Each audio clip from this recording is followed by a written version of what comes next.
हमारी पूरी कौम, ये पूरे के पूरे हम सब लोग ये किधर बह रहे हैं, कहाँ आ गए हैं, स्टूडेंट कहाँ पहुंच गए हैं। जो गैर सेहतमंदाना चीज़ें हैं जिनकी कोई तस्दीक नहीं करता, और जो तंजिया ऐसे जो किसी की इज्जत उछालते हों, ऐसे प्रोग्राम इतने हमारे यहाँ आम हो गए हैं कि हमारी माशरत पता नहीं कहाँ खो गई है। अब आप ये देख लीजिए, ये जो हालिया वाक़या हुआ है, जो CCD ने ख्वाजा तारीफ गुलशन भट्ट अल-मरूफ तीफी भट्ट का जो मर्डर हुआ है उसको, और जब से बलाज का कत्ल हुआ है तब से ये सिलसिला चल रहा था। और मैंने बड़े बड़े दानश्वर टाइप लोग देखे कि अपने उन्होंने पूरे के पूरे वीलॉग उन्होंने स्टाइल ही बना लिया कि जी अंडरवर्ल्ड का मैं सिलसिला चला रहा हूँ और फलान कर रहा हूँ। ज़ियाउल हक के दौर में कलाशनिकोव, हीरोइन और ये सब कुछ आया।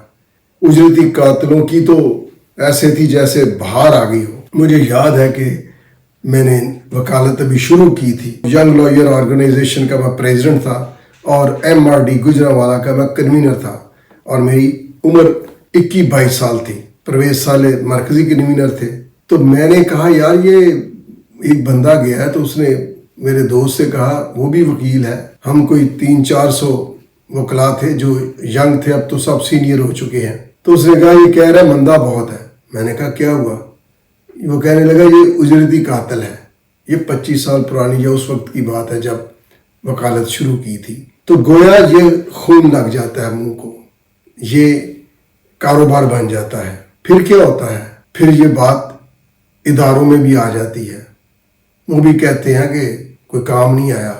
और जो मालियाती इदारे हैं उनकी कोई दिहाड़ी छोटी लग जाए तो वो कहते हैं कि ये मामला यूं नहीं है। ख्वाजा अकील उर्फ गोगी भट्ट साहब और ख्वाजा तारीफ गुलशन उर्फ तीफी भट्ट, मैंने इस शहर में बहुत सारे लोगों को उनके पास देखा और पूरी जाकर अपनी इज्जत महसूस करते थे और वो भी एक मुकाम रखते थे। मैंने बड़े बड़े सियासतदानों को उनसे काम कहते हुए सुना, देखा, और ये सब बातें हमारे सामने की हैं। वक्त बदलते देर नहीं लगती, और मैंने देखा, मुझे याद है कि जब मियां नवाज शरीफ का परवेज़ मुशर्रफ ने तख्ता उल्टा, अमानुल्लाह जो हमारे बहुत ही लेजेंड फनकार थे वो कहने लगे कि मैं वहाँ चला गया।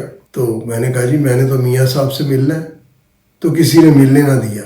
जब ज़ियाउल हक से मैंने बात शुरू की तो उसके दौर में बहुत सारी दुश्मनियाँ लोगों की आपस में हो गई। कलाशनिकोव आम थी, 5-5, 10-10 कत्ल होते थे। तो मैं समझता हूँ कि ये बहुत मुश्किल जाके कहीं सिलसिला, पता नहीं अभी भी रुका है कि नहीं।